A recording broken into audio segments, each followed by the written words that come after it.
Emma stared at the stack of bills on her kitchen table. Each envelope felt heavier than the last. The hospital had called again.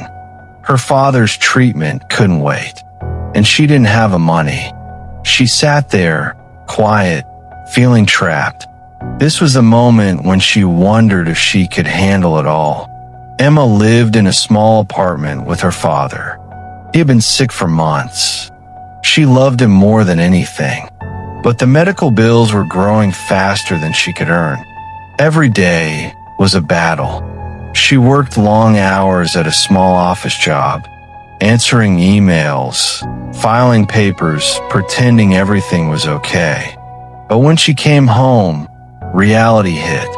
The apartment smelled faintly of medicine. Her father slept most of the day, and the bills stared at her, waiting. She checked her bank account for the third time that morning. It was the same as yesterday. Empty. Maybe tomorrow, she whispered to herself. But she knew tomorrow wouldn't change anything. She couldn't ask her friends for help. They were struggling too. She couldn't ask her boss for a raise. Raises didn't happen in her office. And she couldn't stop caring for her father, even if it meant giving up her own life. The hospital called again. "Emma," the nurse said calmly, "your father's next treatment is scheduled for tomorrow. We need payment." Emma's hand shook. She didn't have enough. Her mind raced. Borrow money? Impossible. Sell her apartment? Not enough. Go to a payday lender? She had heard the horror stories. Panic rose inside her.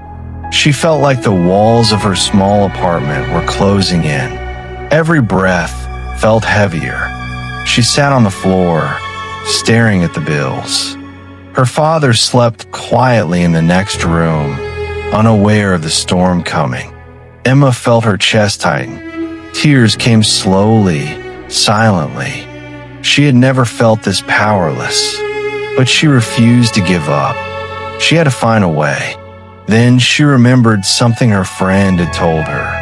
Sometimes, help comes from where you don't expect it. Emma opened her laptop. She started searching. Government assistance programs, charity funds, crowdfunding sites, anything. Hours passed. She filled out forms, wrote emails, applied to programs. Her eyes were dry now, but her heart felt a spark of hope. At 11:30 p.m., her phone buzzed. A small donation came through, then another, and another. It wasn't enough yet, but it was a start. People were noticing her struggle. People were helping. Emma allowed herself to breathe, just for a moment. She wasn't out of trouble, but maybe, just maybe, she wasn't alone. The next morning, she woke up before her father. She brewed coffee and looked at the bills again. The stack was still tall.